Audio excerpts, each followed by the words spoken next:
now towards Mulsanne corner, or golf corner as I heard one of the safety car drivers calling it. The golf course, a very splendid golf course I'm told by the Audi drivers who were there yesterday on a corporate event, is on drivers' right as they head down, and behind that the old horse racing stadium, the hippodrome that was of course in the early 1920s the site of the first powered fight in Europe, which was undertaken by the White brothers doing their world tour and demonstrating this newfangled thing called the aeroplane. And Peter Dumbreck repeated the feat later on in 1990, that was it 89? When Dumbreck went flying here in the three-point at start. Mark Webber had flipped twice before that. Webber back in a Porsche this weekend here at Le Mans in the number 20 car. Full coverage of the Le Mans 24 hours here on Mobile One Radio Le Mans later on, but now it's all about the Le Mans Porsche Cup here on Motors TV, live from the world's greatest road racing circuit down towards the Indianapolis Arnage complex, and the banking long since pushed away from drivers left here, but it's still a very, very intimidating entrance, very quick entrance through that right hand kink before you go hard on the brakes, down through the sequential gearbox of the Porsche 991 Carrera Cup car, trying to get the car stopped and turned into the left-hander at Indianapolis. Very highly banked corner there, and it does help you round, but you can't use too much of the curve on the exit on driver's right. We saw the number 1 Audi have an issue there with Luca Di Grassi in early practice for the main race, and it is very slippery on the curbs.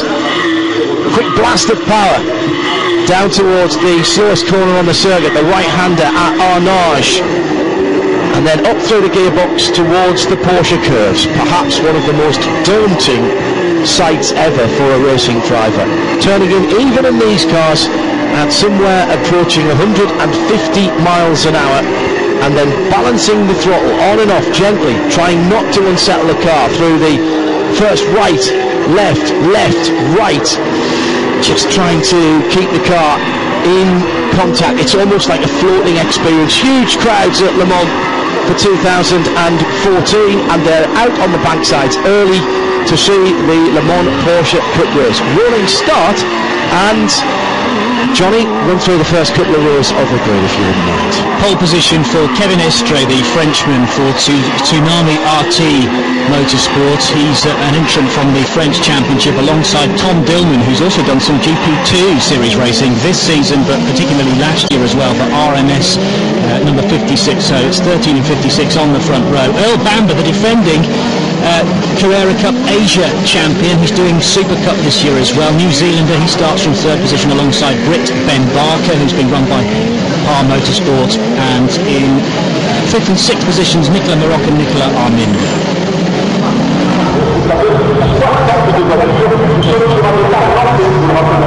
So the Porsche 918 hybrid, it's 919 hybrid cousin will be racing in the Le Mans 24 hours later on today, but for now it's about 62 cars, man and machine, together.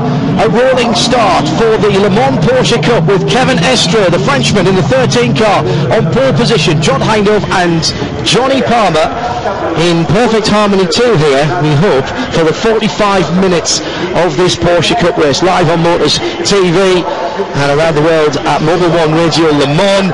Johnny, pick a winner quickly. Maxime Juice for 11th, yeah. Right, we'll watch out for that car. It's the number 2 machine.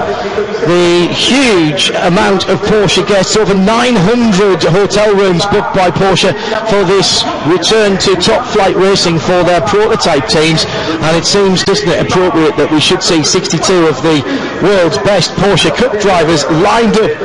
What a fantastic sight as we look left from our commentary box, which is just on driver's right through the Porsche curves. I've actually got the same kind of goosebumps that I get at the start of the main race.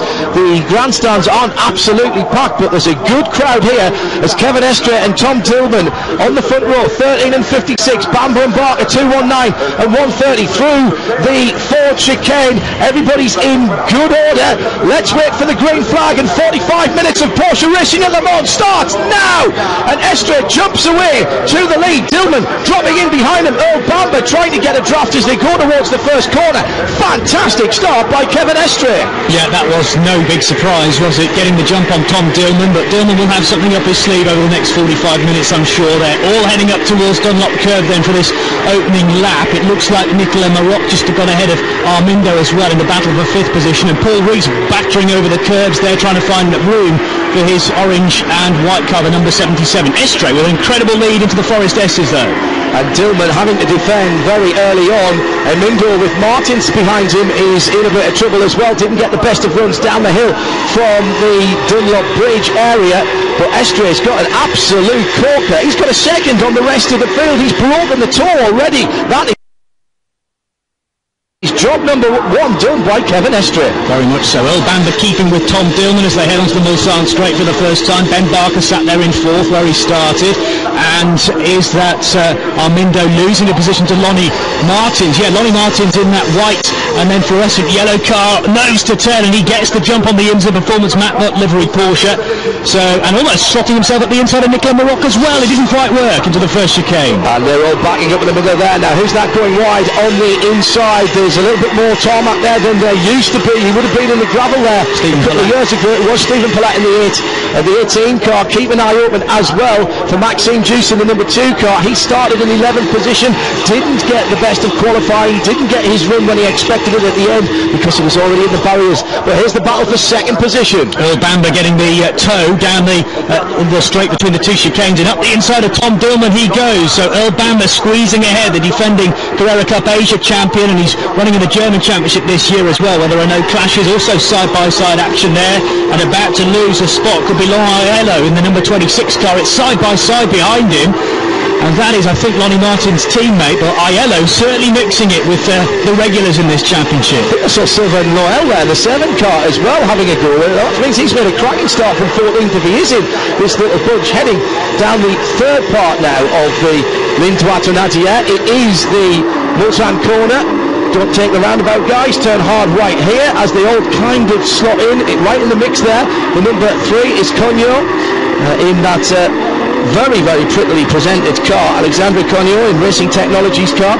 Lots of the Brits have come over. I think we said there was 5 red line cars, 3 Par Motorsport cars, and they are mixing it with the best in France and the rest of the world. And the battle for the lead now begins to heat up as Earl Bamber just there showing the nose of his 911 to Kevin Estre. Bamber's had a cracking middle sector. He's fast on the fast pits. Yeah, but Ben Barker is certainly ganging up on him here. Well, Bamber's in 2nd, I beg your pardon, and risking falling down to 4th position is Tom Dillman. He started 2nd, but Ben Barker eager to get by. What's being kicked up? There is an off. I think there was that Bottomman, or was it Armindo?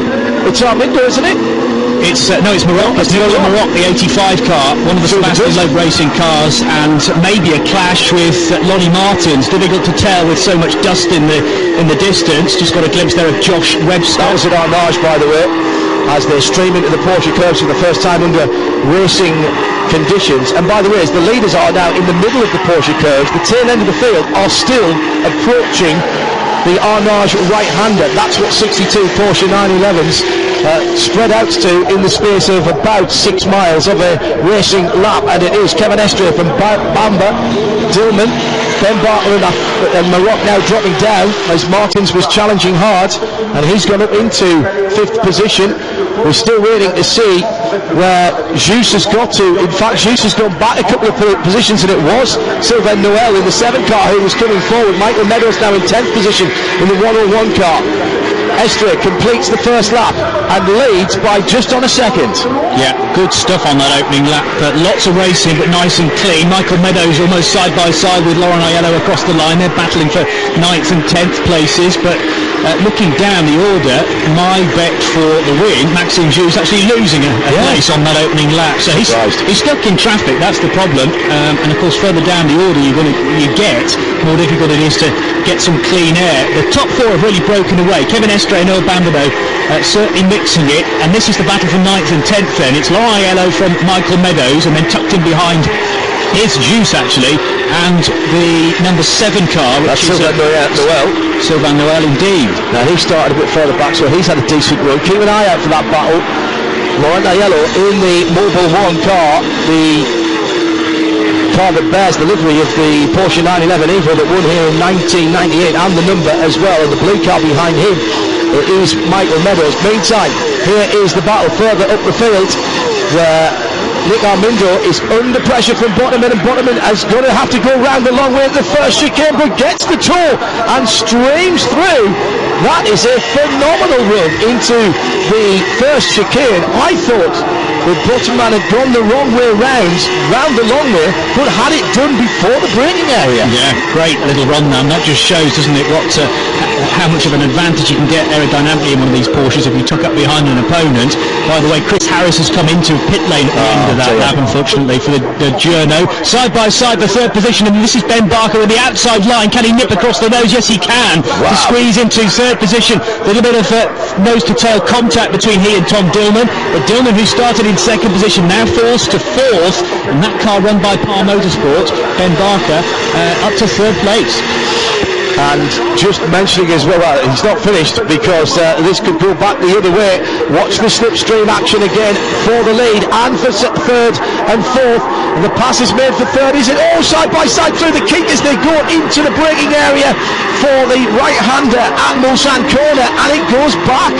Meantime, at the head of the field, Estre and Bamber are at it as well. Kevin Estre had a 9/10 of a second lead at the end of the first lap, and Earl Bamber, we said he was quick in that middle sector, Johnny. He's trimmed the car right out, and he's trying to make best use of it now, as the battling duo for third position are also side by side, coming through to the second kink on the run down from Mulsanne to Indianapolis. This could all end in tears. First and second side by side, third and fourth side by side, and there is a place change, and Earl Bamber leads the motor race. Didn't quite, no, still in second position.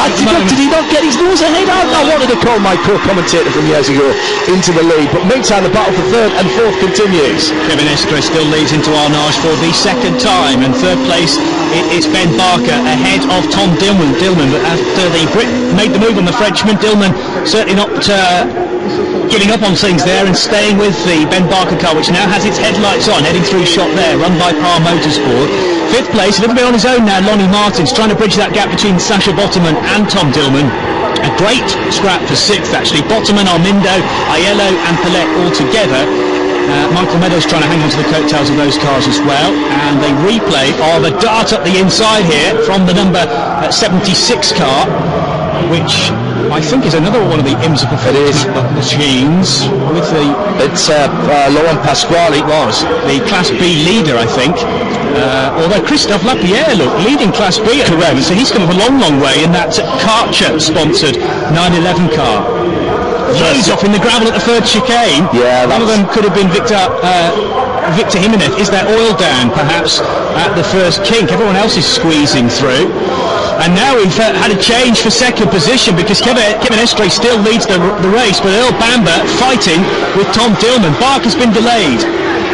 And just getting a chance to relive some of the action from earlier on, as we now go back to live pictures, as we are watching Laurent Aiello defend stoutly from Stephen Paulette in 9th place, 8th and 9th through the right-handed kink in the Dunlop, and Paulette gets the right-hand side of the circuit, gets a really good run from the Dunlop chicanes down in the Forest Esses.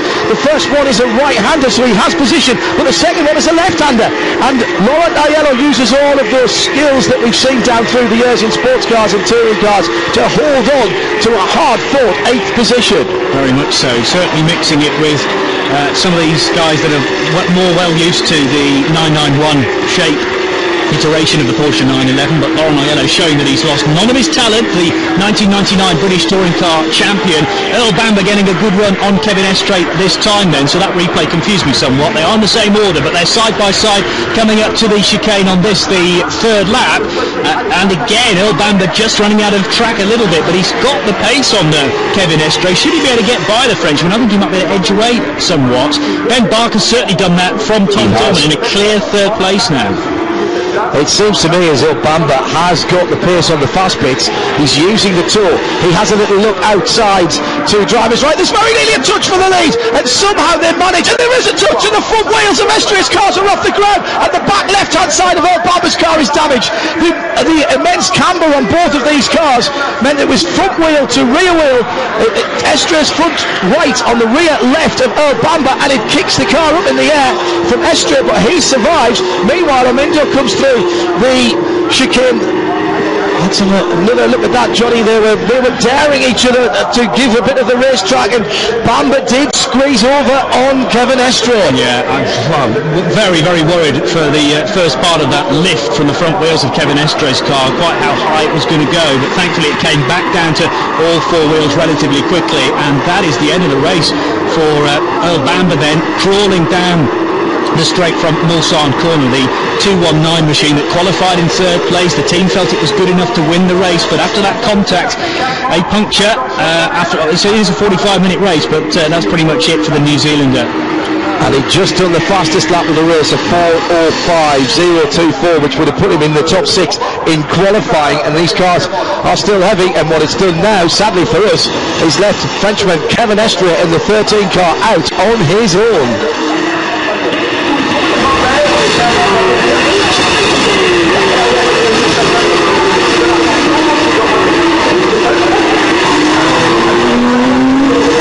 So drama here in the Le Mans Porsche Cup on the 8.5 miles of the Circuit de la Sarthe. John Hindhaugh and Johnny Palmer, Mobile One, Radio Le Mans 91.2 FM and Motors TV together for a cracking race. We started 62, we're down a couple already, and significantly one of those is the third place starter Earl Bamba, who's already dropped down to 27th after contact while he was going for the lead against Kevin Estria in the 13 Porsche. And the upshot of it, Estria gets a little bit of a wild ride, and Earl Bamba gets a left rear puncture, limping back to the pits. But plenty of action to keep us interested further down the field. Certainly is. Early indication, incidentally, is that Kevin Estria's car looks absolutely fine. Yes. We'll see about the lap time in a minute. But Ben Barker is now up to second position. So that move on Tom Dillman earlier on in the race, now crucial to put him provisionally on the second step of the podium. Tom Dillman is still going hard, though, in the 56 car. He's in third place. Lonnie Martins in car number 5 has worked his way up the order as well. Now, Lonnie started in 7th and now runs 4th. So good grab of places there in the early stages of this race. Still got a little over half an hour to go, and this is a replay of Bamba's car coming into Mulsanne corner and the left rear tyre coming off entirely, the carcass rolling down the road, separating itself from his machine. Laurent Aiello up to 6th position now, a fabulous run for the Frenchman and a new fastest lap for Kevin Estria, so clearly the pace of his number 13 car not being affected by that contact on the Mulsanne straight. And a very, very good manoeuvre up the inside, the number 2 car going through there and making up a position as the battles rage behind. Number 7 there is Sylvain Noël, and it was your friend Maxime Jousse who went through and took the position. Bit of an easy, taking it easy at the beginning for Maxime Jousse. I wonder if they've set the car up to come good at the end. We've seen this in, I've got a few years of watching these type of cars racing on the British Touring Car package back in the UK for Carrera Cup GB, and you do have the choice: set it up aggressively for the start of the race, try and get a lead and live with it and just try to survive, or take it easy at the start, wait for the Michelin tyres to come in, and then you have an advantage near the end of the race. We've still got half an hour to go here, Johnny. Very much so. Maxime Jousse has set the fastest middle sector time of anybody a little while ago. He's in 11th position, good little battle heading towards the first chicane then, which was Michael Meadows shaping up Nicola Armindo into the first chicane, but they stay in the same order. 8th and 9th they are battling for, so it is Ben Barker's second position, then it's all the way down to Michael Meadows in 9th place, if you are a fan of the Carrera Cup Great Britain. And the 12 car needing lots of opposite lock coming through that first chicane. That's Massimo Monti, the Italian from Cardetti Racing. And now airborne over the middle part of the second chicane for the number 4 car, and that is Botterman again, one of the French runners, and he's been spent well. He's got TV time, hasn't he? That's the thing. If you can't win the race, Sacha Botterman, now make sure you get on the television somehow. And I think he's got away with that, you know. Yeah, I reckon so. He started 10th up to 5th, but Laurent Aiello is not too far away. And if he keeps doing that sort of manoeuvre, then the 1999 British Touring Car Champion will be by and possibly up to 5th place.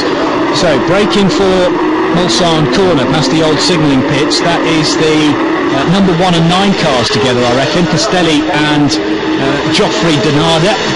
And they just switched positions. Now Earl Bamber's car back to pit lane, and visibly the damage quite bad there. A fair bit of the bodywork bent into the tyre, and that's obviously where the punctures come from. New wheel and tyre was put on there, BBS rim with the Michelin, but clearly the team not happy about that car going back out. The Team Carrera Cup Asia guys just shaking their head, and Earl was out of the car in the pit lane. Right, let's go down just outside the top 10 to 13th. Webster, Monty, Castelli, 109, 10 and 1, absolutely together. The white and purple 109 car is 10th position, and that is under pressure at the moment for Josh Webster in the Red Line Racing, one of many Red Line Racing cars that we have here this weekend. Yeah, Josh Webster has been a winner in Carrera Cup Great Britain already this year at Donington Park, where he chose to pit. These cars don't have to make pit stops, but in the contact for Bottomman, and that's why he went straight on through the gravel. We saw the partway through this incident and the semi-wheelie, almost Kevin Estre style, into the gravel trap. Well, it was as a result of contact at the second chicane with Laurent Aiello, who was going for 5th position. Bottomman held on to the place, but only because of a visit to the gravel trap. So as we come round to complete the 4th lap, this is a timed event. We started with 45 minutes on the clock. It is Estre that wins it, or leads it, should I say, as we've got a problem for the 122 car. Peter Carl Henny, I was talking to a few of his supporters last night, and Peter just proud to be here at this event to take part on the Le Mans 24-hour support package, essentially. But let's hope that that's not retirement for Peter Carl Henny, off the track at least for the time being. Very crowded house coming out of Arnage. I'll leave you to identify all these, John. Yeah, thanks. We're well down into the second screen now. This is 44th position. Negroni, Filippone, Oman, Papa, they're all in there. And we haven't mentioned the group, the Class B battle, and Christophe Lapierre is still leading that, and he's up now in the 911 car, that's the number 911 car, to 19th position. But Pasquale and Carl Leonard are in close attendance, so we'll have to keep our eye open for that. The problem is that there's too much going on at the head of the field, and in 5th position Sacha Bottomman has his mirrors filled as he comes out through Tête Rouge with Laurent Aiello, and he's defending. He's actually off the track. He's Bottomman now to the right hand side. That used to be painted red, and he would have kicked up a whole load. And again the side to side contact. Aiello and Bottomman this time risking all as they go down through the middle part of the Mulsanne straight, and this time surely Aiello on the left hand side of the circuit. No, he's going in at the first chicane, and Bottomman rides the curb on driver's right as he turns to the right and just manages to hold on. I have to say, I thought Aiello had done enough there in the first part, sorry, not the middle part of the Mulsanne. Now they're on the middle, and there's a bit of a hand waving going on there as behind there's more action. Well, yeah, because the 18 car of Stephen Paulette had got ahead of Nicolas Armindo, but Paulette is limping out of the first chicane. The McDonald's sponsored car losing places hand over fist, so good little move for Paulette initially to get by that white, red and blue car of the IMSA Performance Macmuck machine. Of course, that team based in Rouen, just 2 hours up the road from Le Mans. But Michael Meadows down the inside and gets a little love tap as well, and has to shortcut the right-handed part of the second chicane, just about gets over. And meantime, Laurent Aiello has gone through into 5th position, just ahead of this scrap. It's action everywhere. Where do you look? Where do you look? It keeps you entertained, doesn't it? I thought this would be entertaining. Where on earth has the last 20 minutes gone to? The problem is the 18 car was ailing into that part of the track, and everyone was having to go round this moving chicane at the same time as battling with their runners. Still nose to tail then between Laurent Aiello and the 4 car of Sacha Bottomman, and they have switched places, so Aiello up to 5th, Bottomman down to 6th, and Michael Meadows has climbed now to 8th position. He's tucked in behind Nicolas Armindo. The 18 car of Stephen Paulette is 9th, and 10th place is now the Alexandre Cunard car, the Frenchman, number 3. And side-by-side action again, or front-to-rear action again, as Sasha Bottoman is not going to give up this 5th position. Laurent Aiello might have won this race, but Bottoman is saying that he is just as good as... Oh, there's just a little bit of a mistake maybe by Aiello as he doesn't quite get the apex in the Indianapolis, and now down to Arnage. There is not any room at all for mistake here, and Bottoman takes a different line, tries the under line out of the Arnage right-hander. And now the run up towards Porsche curves, 25 minutes to go. Estra leads by 3.3 seconds. Barker, Dillman, Martins are the top 4. Then this battle for 5th position. Porsche curves now, the Mobil 1 sponsored 26 car, the tribute livery to the 1998 overall winner here at Le Mans. And it is Laurent Aiello who holds that position at the moment from Sasha Bottoman, but for how long can he hold on to it? Well, he's super quick through the first part of the Porsche curves and pulls out 1, 2, 3, 4 car lengths and more on Bottoman, who tried to take too much speed in, lost the front end of the car, but right off the track, all 4 wheels, almost into the gravel trap there at Corvette Corner, which has only been put there this year. Huge amount of pace being taken through that last left-hander as they come down towards the Ford chicane. We're on lap number 6, coming to the end of it, 25 minutes to go. It's the Le Mans Porsche Cup live on Mobil 1 Radio Le Mans and here on Motors TV. Plenty more action to come from the Circuit de la Sarthe.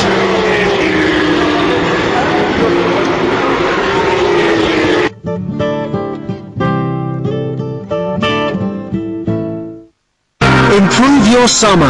Buy a promotional can of Sure for your chance to win a pair of VIP festival tickets every day.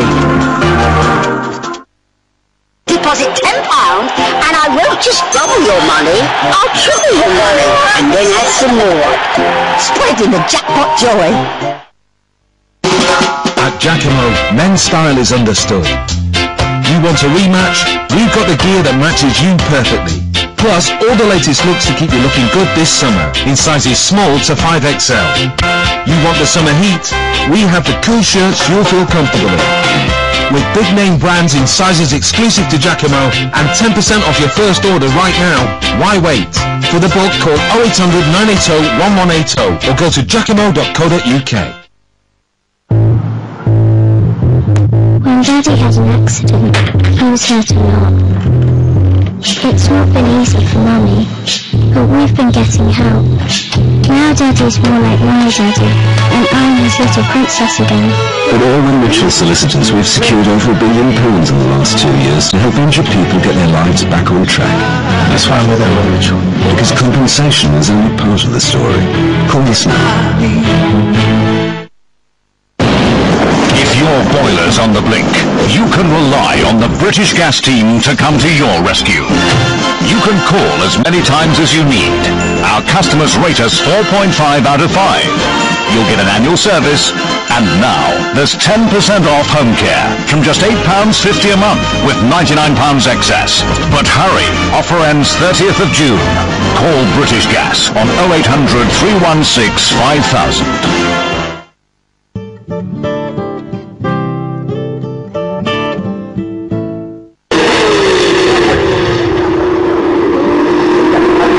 22 minutes to go here in the Le Mans Porsche Cup on the Circuit de la Sarthe, the full 8.5 miles. Thank you. Full strength here on Saturday morning before the big race.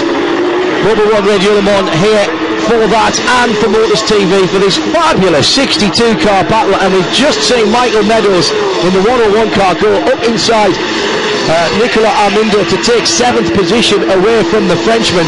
Coffee boot move that had been coming for a couple of laps, and Meadows seems to be able to pull away just a little bit. The other thing that's happening is Josh Webster continues his rise up the order. He's in 11th now, but right behind Alexandre Cunor in the number 3 car, and Josh Webster, another from the Carrera Cup Great Britain Championship. Bear in mind it's 2 championships merged into one for this weekend, and that's Maxime Jousse, who's certainly getting very close to Nicolas Armindo as well. Maxime Jousse getting into 9th position, but the 8th place and 7th place cars not too far away, although Michael Meadows starting to edge out a bit of a gap now on Nicolas Armindo. It's certainly very close for 8th and 9th, Armindo versus Jousse. It is interesting that Maxime wasn't quick in the opening laps when it was all ears, elbows, arms, legs and everything. and it would appear that Bottoman has just locked up going into the Porsche curves ahead of this battle. Sasha Bottoman in the number 4, but the blue and black Samsung car in 7th position now. Then it's Nick Armindo in the traditional tricolour coloured IMSA Performance MacBook car, and then behind him Maxime Jus in the number 2, the Sebastian Loeb racing machine. And there's the battle at the moment inside the top 10 as Jus and Armindo battle for 8th position, and they're slowing each other up. There are other players getting involved here. Cognac, Webster, Sylvain Noel in the number 7 car. He's there. Monti, Castelli, Jimenez. They're not that far behind him. You've only got to have a second or a couple of seconds slowed down in one of these battles, and all of a sudden, as that multicoloured car of Monti there is gaining, and look what happens. We're going to get a train of probably about a dozen 911s. Fabulous stuff, right over the start and finish line and through Dunlop Curve, then up towards the chicane. Kevin Estre still leads, by the way. The lead margin is coming down between Estre and Ben Barker. Not quick enough, though, for the Brit to close in, I would say, before the end of the race, but he's found another 3 or 4. Actually, it's down to just under 3 seconds now. 2.9 seconds is the gap as they go through sector 1. Estre from Barker. Tom Dillman remaining in 3rd position. 4th place, Lonnie Martins. And a spin much further back at the Ford chicane. It's a white car, so from this distance, looking through the window, it's number 24, who is Cattaneo. Right with him was Les Pecure as well in the 107, and he had to go into the pit lane to avoid him. Is there any damage? No, I don't think so. And the red, white and blue car continues in front of our commentary box. Estre then under 3 seconds ahead, but meantime this battle, Armindo down over. This is 8th position, and in fact that's 7th and 8th position, because that's Meadows, of course, in the blue and black car as he turns into the first chicane. Massively defensive line by Michael Meadows all the way from Tete Rouge pretty much to the first right hander of that first chicane on driver's right, basically saying to Armindo behind, if you're going to pass me, you're going to have to go the long way round. Maxime Jus left his brake into the very last minute as well to maybe take 1 car or even 2 into the first chicane, but out-braked himself and in the end had to go over the white line, sort of shortcutting the first chicane, but just about getting through. I reckon these cars are on their way to catching Sasha Bottoman, who sits there in 6th position, just going through shot there in the white and green car, but the times behind Michael Meadows and Nicola Armindo are a little bit quicker than Bottoman's, and it's side by side further back as well. And that was Monti and Castelli. Castelli going through in the black and yellow car, the sort of multicoloured art car. Was losing a position there. Estre leads it by 3.2 seconds now. He's quick in that middle portion. Barker in second.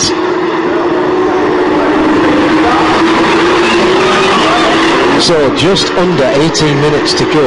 Don't write the story on this one yet.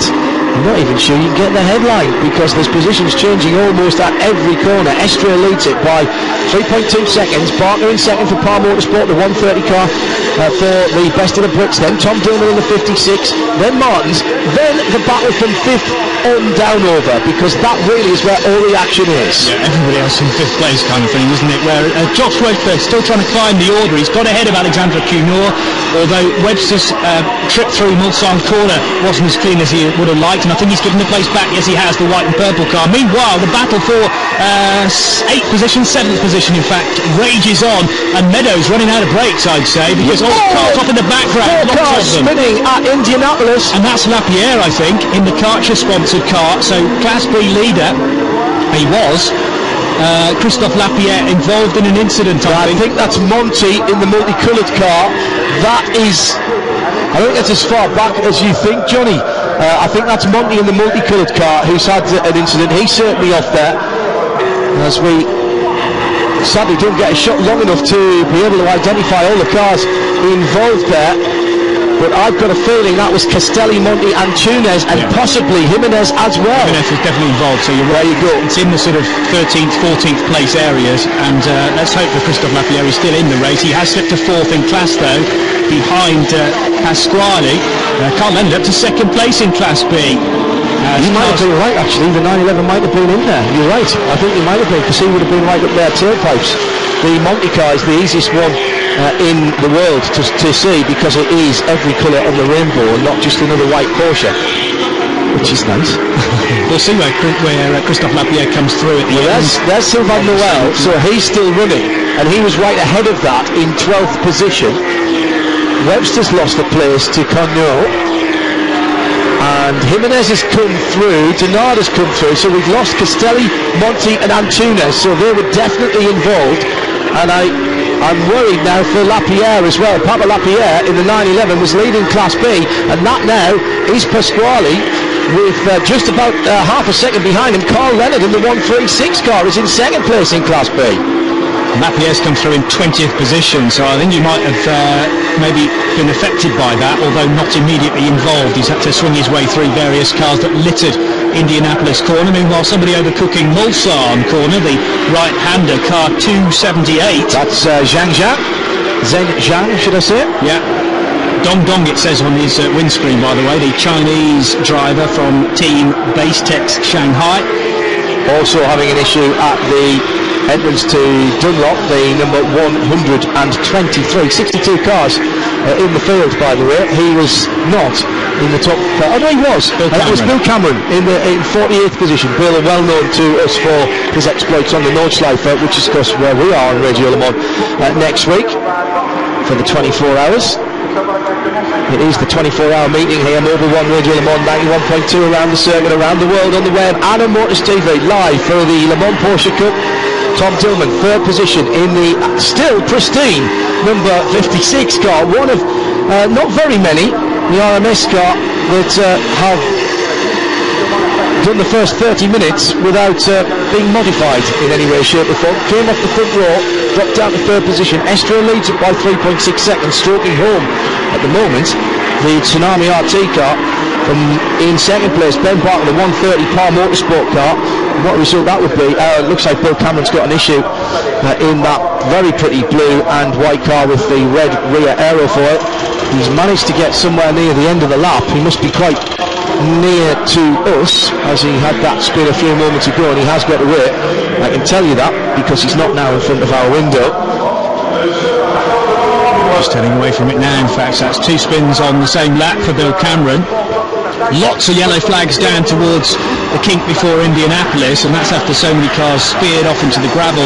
And Scratch tractor. Yeah, one still being. Oh, now that is a great move, an absolutely fantastic move. Wait for the green flag and then make your move the moment that you see it. Brilliant stuff, and a position made up there. That was very clever stuff. And that's a 13 car, isn't it? It's making a position, race leader. That was getting laps behind. That is the mark of Kevin Estre's thinking, to make sure that he wasn't held up behind the slow car for any longer than he needed to be. Put himself in position, but didn't make the pass until the green flag at the end of the end of the incident. Very nicely done by Kevin Estre. 3.5 seconds his lead then over Ben Barker in second position. Tom Dillman is still in third, and Lonnie Martin's got he's got back marker between Dillman and Martins now, so that's comfortable for Tom Dillman, who has come from single seaters to racing Porsches most recently. Lonnie Martin's a car further back, if you like, in fourth place, car number 5. Laurent Aiello's still having a cracking race. He'll be chuffed for this, up to fifth position. Sacha Botterman is sixth, ahead of Nicolas Armindo and Maxime Jousse. Michael Meadows then slipping behind Jousse, who is now up to 8th place, and Alexandre Connor is in 10th position. But just looking at the screen, I've noticed that Meadows is tucked in behind now Nicolas Armindo. So where has Maxime Jousse gone? Unless he's now ahead of Armindo. We'll see what order they come through at the end of lap 8. It's Estre from Barker from Dillman, first, second, third. Botterman there as well, and Jousse up to 7th. So Maxime Jousse has got ahead of Nicolas Armindo and Michael Meadows, and now can start to concentrate on Sacha Botterman. The gap between the two cars around about 0.2 of a second, that's all. They very close together, and Maxime Jousse, having had a really bad qualifying on Thursday, runs 7th in the race.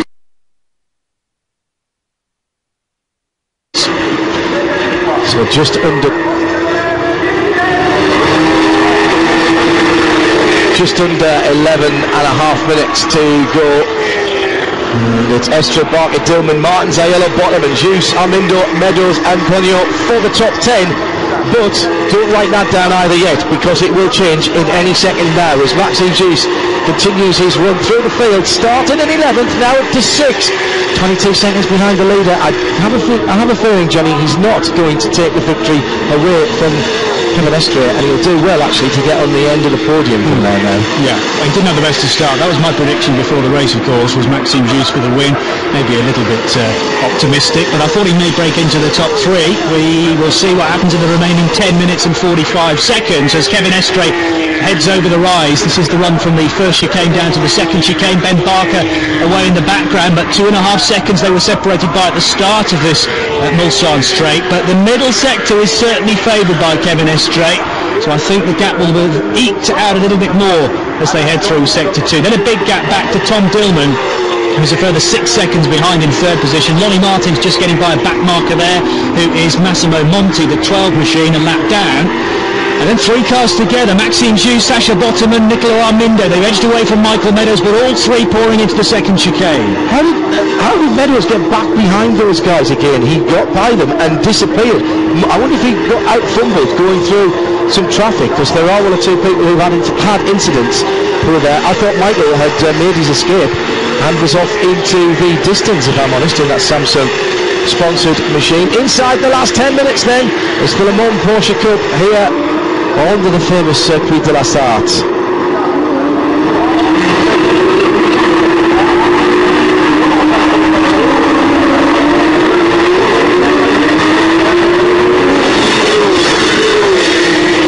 So it's Le Mans Porsche Cup with just under 10 minutes to go. We're on the Circuit de la Sarthe in support of the 24 hours, and a fabulous race so far for the Porsche Carrera Cup, Great Britain and France combined. Loads of incident throughout. A spin, in fact 2 spins for Bill Cameron on the same lap. This the second of them towards the end of the lap at Ford Chicane. The American has rejoined. Race leading Kevin Estre then leads the way by 2.5 seconds from Ben Barker in second position. Third place is Tom Dillman, but he's away now as an accident, I think, for Victor Jimenez, a 125 machine Spaniard. Yes, it is. What happened to him? He was on driving. Oh, his left rear has just exploded on the very fast run down to the start of the Porsche curves, and he's done a very good job indeed in holding onto that car. Mulsanne corner, actually. Was it? Actually, that's about to the left. You might be right. Yeah, that was an odd camera angle from there, looking through the trees. So right at the end of the Mulsanne straight, the tyre popping, and that's just exactly where you don't want it to happen. He was involved in that Chimoza though, wasn't he? And I wonder if going onto the gravel at Indianapolis has not suited the Michelins very well. They do off-road tyres. They're not fitted to these Porsche Cup cars, as we continue to be enthralled by this Juste, Botterman and Armindo battle for 6th position. Bear in mind that Sacha Botterman and Maxime Juste are teammates, both run from the Sebastian Racing outfit, so they need to be a little careful. You know that, would you? No, you very similar paint schemes. Botterman sideways coming through the chicane there for Botterman, and that will slow his run over the start and finish line. Botterman in the green car, Maxime Juste in the red detailing, and then loitering in the background is Nicola Armindo in that white, red and blue machine, almost side by side between Armindo and Juste, but he still just about hangs on to Juste into the braking area. This is going to be tight. And just behind them, Michael Meadows is watching this and saying, thanks lads, you slow yourselves down because I'd like a piece of this. I would quite like to have 6th position back, down through the Forest S's, plunging down with the Dunlop Bridge behind them. Right and left, 4 Porsche Carrera Cup cars, almost as one, 16 wheels of action as they head off towards Tertre Rouge.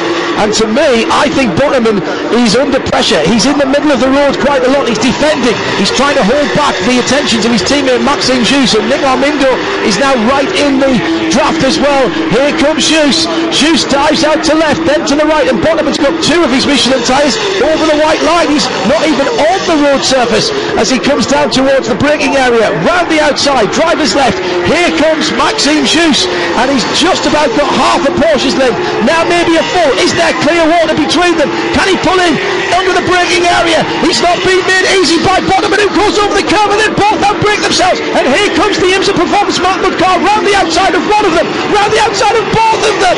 Fantastic stuff. And through goes the Ipswich Performance Marked car and takes 2 positions, and Michael Meadows is in there as well. He is in there as well, but he needs to be careful because his Great British rival Josh Webster's not too far away in that purple and white car. Remember, this is a round of the Carrera Cup Great Britain. It's round 4 and championship points on offer here at Le Mans. Michael Meadows needs to be careful not to get caught up with these 3 cars, but also not to take himself off as well. He slotted his way up the inside of Maxime Jusso, right on the boot lid now of Sasha Bottoman, who runs wide through the chicane at the other side. So Michael Meadows in the blue car has the cushion now of Maxime Jusso back to Josh Webster. Of course, Ben Barker, the leading Brit, he's not in the championship for all year though, so effectively this is crucial for the championship. Michael Meadows from Josh Webster. Is Meadows slowing on that run down? He's lost the place to Maxime Jusso. I think he lifted there because of the debris flag from the rear tyre of Monty earlier on, and it was right on the kink, on the rise rather, after the kink down towards Mulsanne corner, where Mark Webber of course went flying in morning warm-up in that terrible year for Mercedes-Benz. So Armindo then gets 2 places in one. Not great team driving from the Sebastian Loeb boys, sitting now in 7th and 8th position. Michael Meadows under pressure. Meadows under pressure from Webster. 101 from 109, the blue Samsung car, but there's also pressure again at Armindo as Bottoman has found a new lease of life, goes down the inside from a very, very long way back into Indianapolis, got halfway alongside, huge tail slide from Armindo as he nails the throttle pedal and just spins up, and he's gone far too deep into Arnage, and he's off and he's in the gravel, and that's it. Armindo is out. He was on his way to Arnage village there, and there was nothing stopping him but the gravel trap. He's beached in there backwards, and Bottoman takes back 6th position. What you didn't see, I don't think, in the lead up to Indianapolis was there was very slight contact on the back of Armindo from Sasha Bottoman. Just meant that he couldn't brake as early as he wanted to, went a little bit wide and then overcooked Arnage entirely. Side by side between the 2 Brits, and Josh Webster, an incredible run here to first of all find Michael Meadows, and now he's in front. So the number 109 car, Josh Webster, young man from single seaters, really mixing it well from with stalwarts in the Porsche Carrera Cup Great Britain. Michael Meadows is far more experienced than Josh, but Meadows now behind. Yeah, Michael Meadows just stuck the wheel on the grass there in the braking area of Arnage and did well to hold on to the blue car. And Josh has come up from 18th position, Johnny, in a very, very competitive field. All kinds of action going on around it. I'd like to see his on board. There's been a lot going on in front of him, hasn't there? As we come through to complete lap number 10 for these guys. The head of the field is pretty much static, with 3.5 seconds between Kevin Estre leading from Ben Bartlett for Palm Motorsport in second, then Tom Dillman is another 6 seconds further back, then Lonnie Martins, who he's just driving around on a Saturday morning. He's had nothing to do for ages. He's got 4 seconds on Laurent Aiello in 5th position. Then this tremendous battle from 6th on down with Bottoman Juice, where Webster, Meadows, Sylvain Noel just seems to get up to the back and then drop away. Then Donana, Cogno's been in 12th, it seems, where everybody's gone past him, but he's kind of stayed where he is. Then Pasquale, Gloria, Reese, Carl Leonard, the Class B leader, now up to 16th position. No, good stuff. Pasquale leading Class B, and Gloria just off the back of him, about a second between the 2 of them, up to 13th and 14th. Yes, Carl Leonard in 3rd now in Class B, my apologies. Yeah, so 76 leads the way. That's another Inter-Performance car. So teammate 2, Nicola Armindo, sadly no longer in the race. Sebastian Loeb Racing teammates again really going through it. This is Bottoman versus Juice, and Josh Webster just tucked in behind, keeping a bit of a sensible distance. Of course, the 2 Brits had to be really careful as 6 cars barreled their way into Arnage about 2 laps ago. Michael Meadows played a blinder, I think, just tucking himself to driver's right and staying away from the ball. I agree.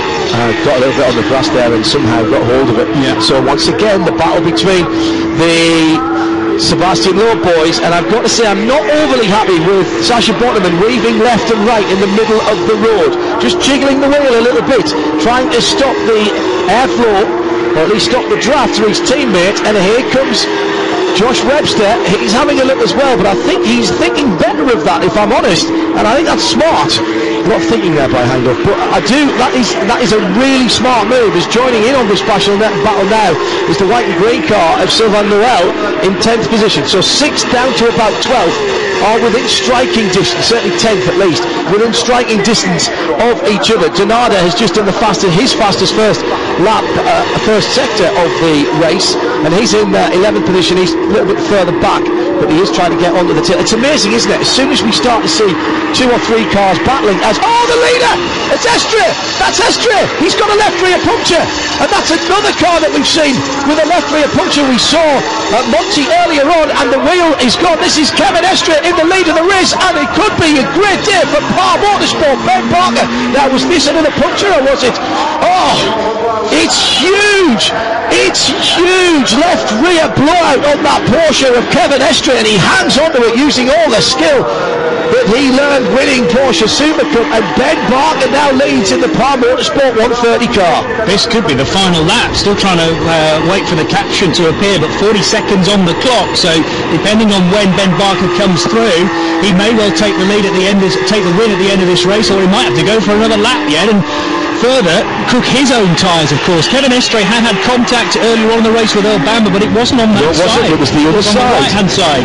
Of course, it's the left rear that gets the battering round here, principally being a right-hand circuit, clockwise circuit here at Le Mans.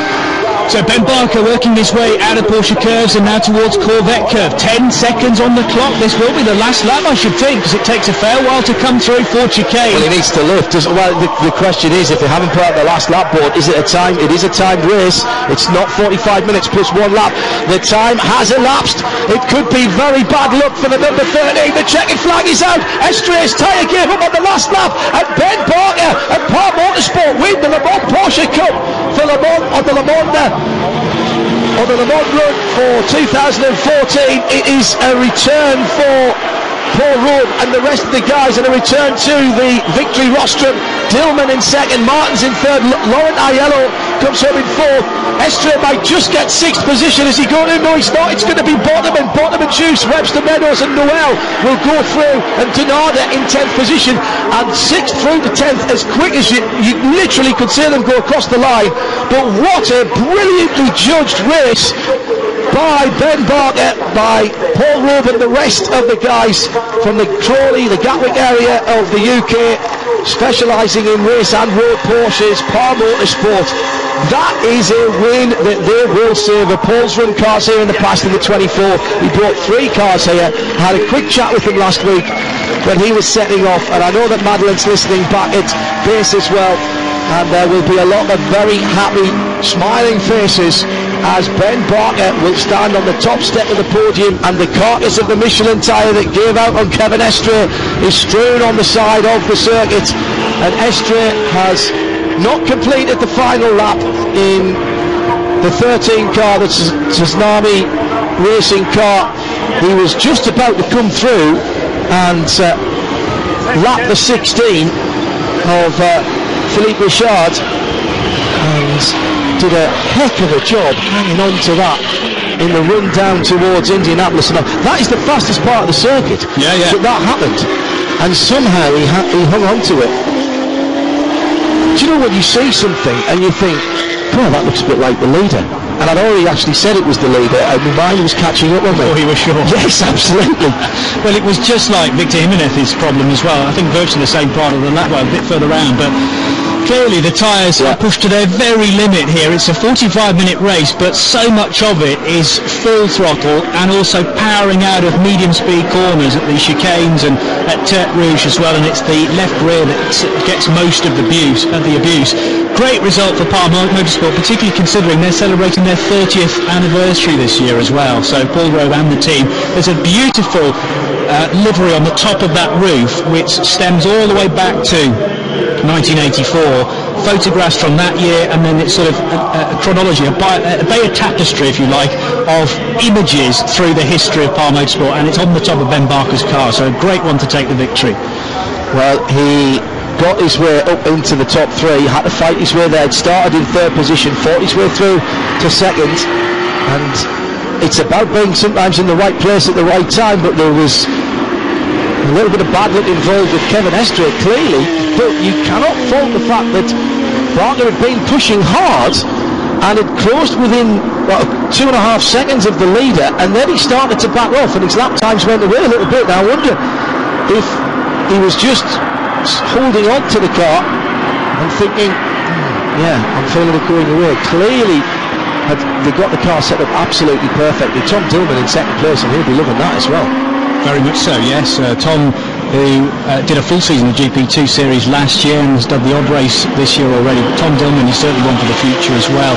That's at 24 years old. So second place for Dillman, third place for Lonnie Martins. Well, keeping out of trouble gets you on the podium. Laurent Aiello, the man who comes back after so many years after winning this the main race, the 24 hours, with Porsche, the overall victory. Laurent finishing in fourth position, ahead of Sascha Botterman, Maxime Just, the teammates. Tensions may be a little frayed at Sebastian Loeb Racing after so much weaving from Sebastian Botterman. Maxime Just, as I say, finishing in sixth position, ahead of Josh Webster, who will get more points than Michael Meadows, which is crucial for the Carrera Cup Great Britain. Ninth place to Sylvain Noel, and 10th place going to Geoffrey Denarder. Well done to Lonnie Martins to bring that car home from 7th position onto the podium. Dillman and Ben Barker from Par Motorsport will stand on the top step of the podium overlooking the pit lane on the Circuit de la Sarthe. That is a good day's work for Ben and everybody at Par Motorsport, and I have a feeling they may be already in the early stages of a headache or two. It wasn't clean, but it was very exciting, and thanks very much to Johnny Palmer for being with me, John Hindorf, here on Mobile One Radio Le Mans and live on Motors TV.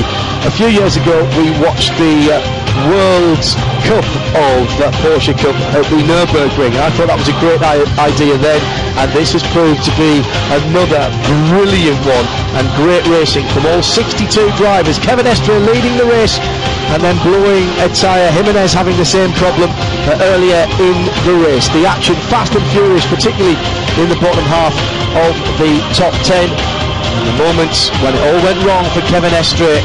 He had 3 seconds on the field, but could not bring the car home and retires at Arnage Corner. Ben Barker coming through to take it for Par Motorsport, and I wonder if that might just persuade Ben to do a little more Carrera Cup racing in the GB Championship. I'm John Hindorf. My thanks to Johnny Palmer. Enjoy the rest of your Saturday. We've got a 24-hour race to do here on RadioLeMans.com.